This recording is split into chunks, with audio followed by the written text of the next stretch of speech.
Hello friends, welcome to Gyansheel education. तो दोस्तों, SSC CGL 2018 का डॉक्यूमेंट वेरिफिकेशन की डेट्स आ गई है 27 जनवरी 2021। यहाँ से आपके डॉक्यूमेंट वेरिफिकेशन का प्रोसेस स्टार्ट हो जाएगा।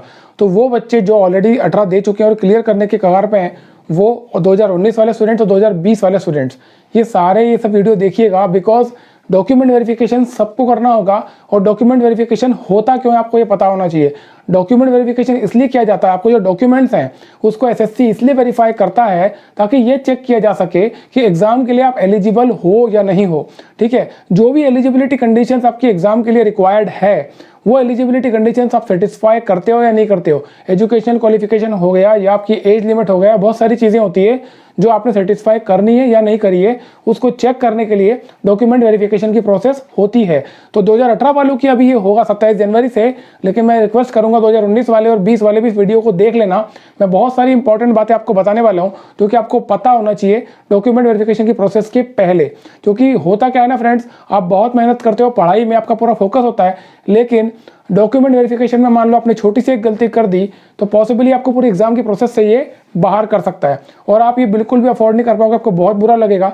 तो मैं भी यही नहीं चाहता हूँ कि ऐसा कुछ हो। तो हम अपनी तैयारी ऐसी रखें कि हम सारी चीज़ों को इंश्योर करें और डॉक्यूमेंट वेरिफिकेशन की प्रोसेस है ना, उसको सक्सेसफुली हम बाहर निकलें। ठीक है, तो मैं एक एक करके आपको पॉइंट्स बताऊंगा। सबसे इंपॉर्टेंट चीज़ जो डॉक्यूमेंट वेरिफिकेशन में होती है वो है 10th की मार्कशीट। 10th की मार्कशीट क्यों इंपॉर्टेंट है? बिकॉज आपकी जो एज लिमिट है वो 10th की मार्कशीट से ही कैलकुलेट होगी। मतलब कि जैसा आपको पता है, आपकी इन्फोर्समेंट डायरेक्टरेट में एईओ की पोस्ट है या इनकम टैक्स इंस्पेक्टर की पोस्ट है या सीबीआई सब इंस्पेक्टर, इसकी एज लिमिट कितनी है? 30 ईयर्स।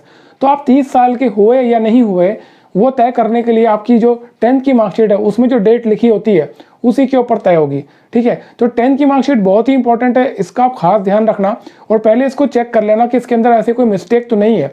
मतलब क्या, ये आपने फॉर्म भरा होगा तो फॉर्म भरते समय जो क्रेडेंशियल्स आपने भरे हैं, मतलब कि आपका खुद का नाम, आपके पिताजी का नाम, आपके माताजी का नाम, आपकी डेट ऑफ बर्थ, जो भी चीज़ें आपने भरी है वो सारी चीज़ें आपकी 10th की मार्कशीट में है या नहीं है, एग्जैक्टली होना चाहिए।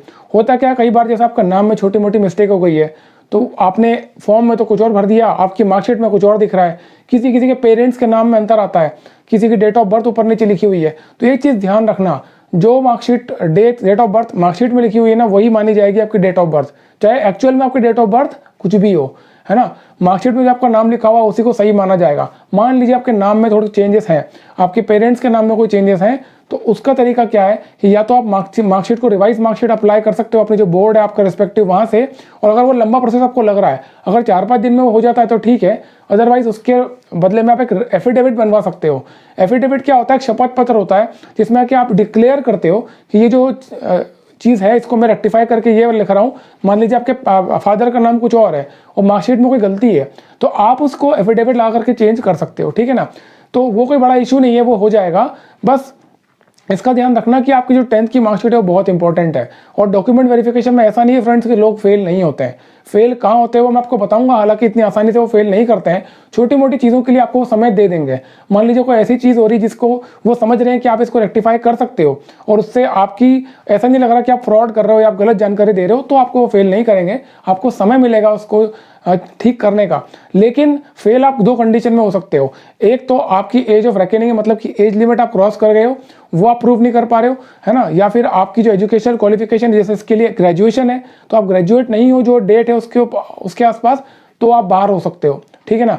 दूसरी चीज़ क्या, आपने कोई भी इंफॉर्मेशन अपनी गलत दे रखी है, मतलब कि आपने जब फॉर्म भरा होगा तो आपने मिसलीड करने की कोई फेक इन्फॉर्मेशन भरी है तो आपको रिजेक्ट कर सकते हैं। अगर आपने सही फॉर्म भरा है तो कोई दिक्कत नहीं है। ठीक है ना, तो मैं आपको बताया था आपको क्या क्या लेकर जाना है।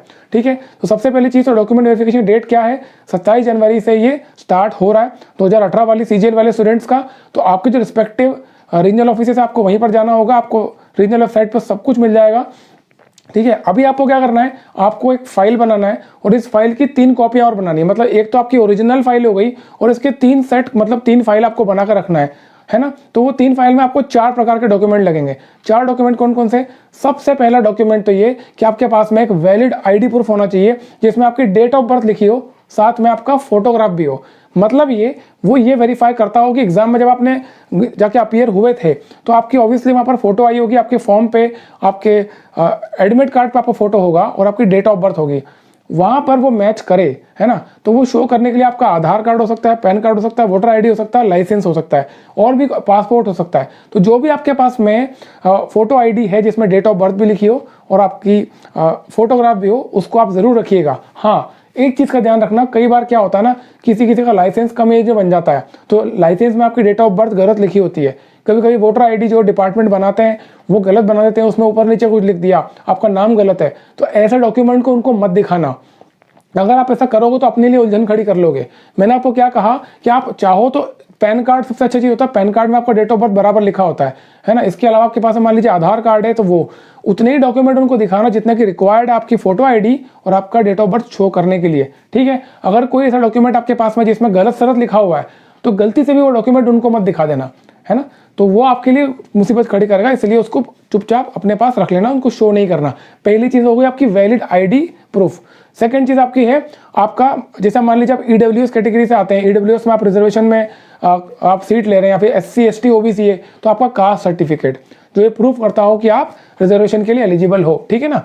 इसके बाद आपका आता है 10th और 12th की मार्कशीट। ये बहुत ही इंपॉर्टेंट है। 10th की मार्कशीट का पूरी अच्छी तरह आपको बता चुका हूँ क्यों इंपॉर्टेंट है। 10th की मार्कशीट के बिना कुछ नहीं होने वाला है, तो उसको तो आप अच्छा अलग से स्क्रूटनी करके ही रखना।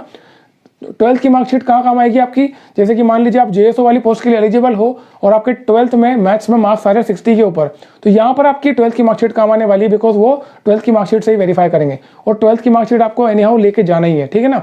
तो 10th और 12th की मार्कशीट भी आपको ले जाना है। और जितने कागज मैं आपको बता रहा हूँ ना फ्रेंड्स, ये ओरिजिनल आपको एक फाइल बनाना और इसके 3 सेट और बना लेना, मतलब कि हर एक की 3-3 कॉपी करा के इसके 3 अलग सेट बना लेना, ठीक है। 3 डॉक्यूमेंट हो गए। चौथा डॉक्यूमेंट बहुत ही इंपॉर्टेंट डॉक्यूमेंट है आपकी डिग्री, है ना। डिग्री मतलब क्या, ग्रेजुएशन आपने कर लिया या आप साबित कर रहे हो, तो वो कागज आपकी यूनिवर्सिटी से आपको मिलता है, वो आपके पास होना चाहिए। अब डिग्री मान लो आप अपियर हुए थे उस समय और अपियर आपके पास मान लीजिए नहीं आ पाई है, तो उसके बदले में आपकी प्रोविजनल डिग्री भी काम कर जाएगी।